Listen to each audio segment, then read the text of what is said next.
Well, friends, today we will discuss about a very famous poem, On Time, composed by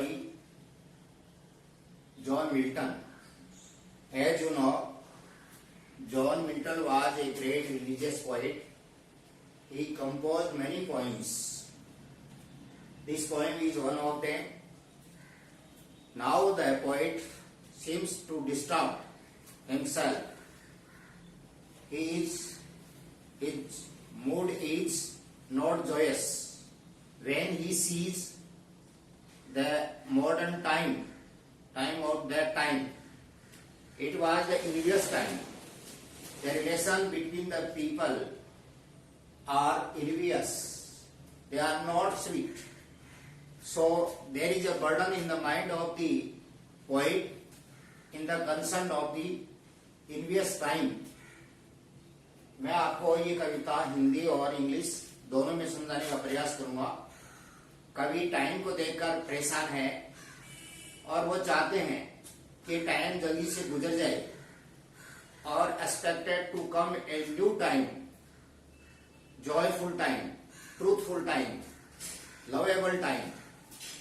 ऐसा समय आए जिसमें लोग एक दूसरे को ईर्ष्या नहीं करके प्रेम करें, दया करें, अच्छे संबंध हो, उस समय का इंतजार कर रहे हैं। लेकिन पहले वो चाहते हैं कि ये समय जल्दी से जल्दी गुजर जाए, चला जाए, इसका अंत हो जाए, ताकि बुरी चीज का अंत होने पर अच्छी चीज आए।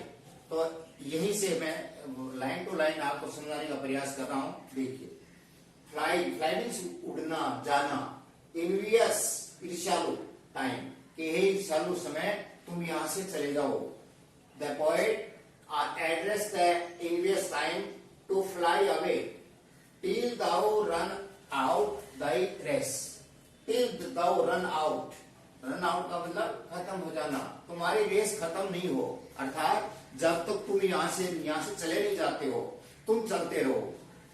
Till thou run out thy race, तब तक तुम चलते रहो जब तक तुम्हारी रेस पूरी नहीं हो जाए, अर्थात कंटिन्यू चलते जाइए जब तक कि तुम यहाँ से चले नहीं जाते हो। Call on the lazy laden, call on का तो अपील करना, to appeal, lazy laden, stepping hours। और कभी उन लेजी लेडन्स को अपील करता है, रिक्वेस्ट करता है कि इंक्रीज योर स्पीड, अर्थात तुम बहुत स्टेपिंग आवर्स का होता है स्टेप बाय स्टेप, अर्थात तुम स्टेप बाय स्टेप, जिससे घड़ी की सुइयां चलती हैं, पेंडुलम चलता है, वो स्टेप बाय स्टेप चलता है, एक के बाद दूसरा यूं, कि उसको आप उसकी तरह से मत चलो। Do not run like a stepping hours whose speed is but the heavy plumet's space, अर्थात जिस तरह से घड़ी की पेंडुलम होता है वो धीरे धीरे ही हिलता है, धीरे धीरे चलता है, तो कहता है जी whose speed is, उसकी स्पीड तो है, but you are running very slowly, you are walking very slowly। The poet addressed the time to speed up, to increase the speed of his running, अपनी गति को बढ़ाओ, but heavy plumet's स्पेस, अर्थात जैसे घड़ी की प्लम्बेट चलता है, पेंडुलम चलता है, उस तरह से नहीं, उसको बढ़ाइए। And gird thy self with what thy mom divorce, and gird और निगल लो, खा लो, प्राप्त कर लो। And gird thy self with what thy mom divorce, अर्थात तुम्हारे पेट में जितनी जगह है उतना सब कुछ उसको भर लो। You can eat whatever you like, You can eat whatever like, guard thyself with what thy womb devours, तुम्हारे पेट में जितना भर सकता है उतना तुम भर लो, जितना निकलना है उतना निकल लो।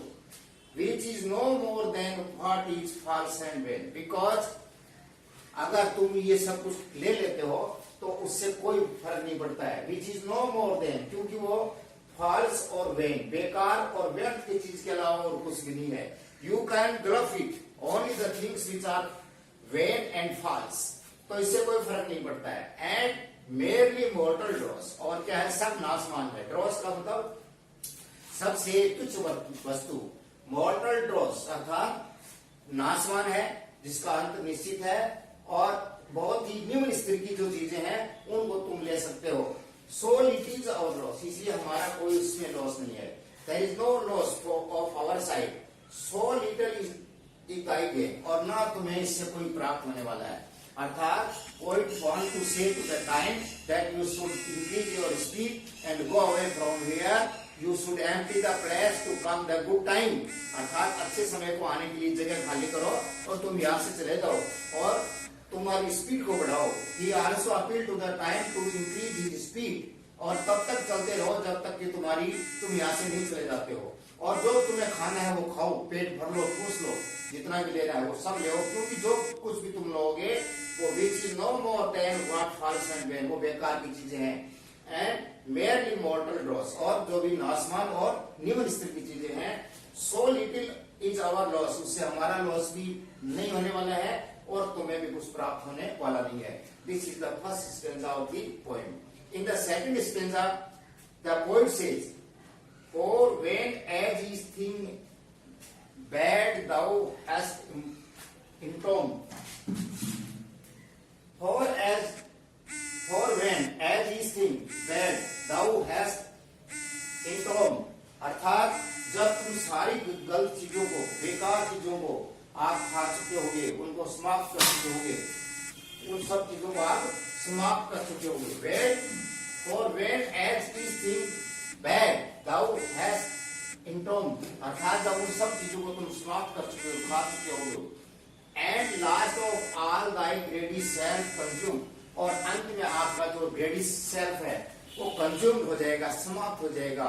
greedy self का होता है लालच, लालच जो है तुम्हारा वो आखिर वो खत्म हो जाएगा, वो भी खत्म हो जाएगा और तुम्हारी जो बुरी चीजें हैं वो खत्म हो जाएंगी।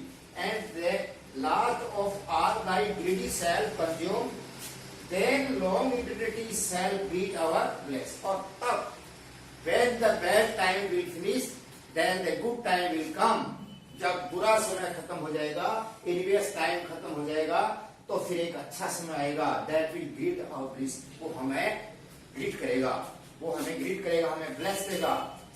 With an individual kiss, और सब लोगों को individual kiss मतलब to everybody, it will kiss everybody, it will give profit to everybody, because the envious time will go away, चला जाएगा, and the good time will come, और अच्छा समय आएगा, that will reward us, that will give us truth, great happiness, joy, and everything. People will love each other, there will be no enmity in them, उनमें कोई तरह की ईर्ष्या भाव नहीं होगी, सब लोग प्रेम से रहेंगे। लेकिन कब? जब ये समय और ये जो ईर्ष्या और ये सारी चीजें, गलत चीजें खत्म हो जाएंगी। When individual kiss, प्रत्येक व्यक्ति को, and joy shall overtake us as a flood, and there would be joy and joy and joy everywhere, और फिर आनंद आनंद और आनंद ही, खुशियां ही खुशियां रहेगी। There would be no enmity among the people, there would be good relations between the people, they will love each other, they will help each other, they will want each other, और सभी लोग जो है वो एक दूसरे को प्रेम करेंगे, because the time will change, नया समय आ जाएगा, और भगवान जो हमें सबको एक ऐसा आशीर्वाद देंगे जैसे कि खुशियों की एक तरह से बाढ़ आ जाएगी, फ्लड आ जाएगी, everywhere there is joy and joy and joy। तो देखिए, in this way the poet is very worried about the time, and he addressed the time to go away soon, and he expected to come a good time that will entertain everybody, that will kiss everybody, और जो है सब लोग उसमें प्रेम से रहें। तो देखिए, इस तरह से मैंने आपको ये पोएम दोनों तरह से हिंदी और इंग्लिश में सुनाने की कोशिश की। अब इसका जो सेकंड पार्ट है वो नेक्स्ट वीडियो में आएगा, उसका आप इंतजार कीजिए और इसको ध्यान से पढ़िएगा। Thank you.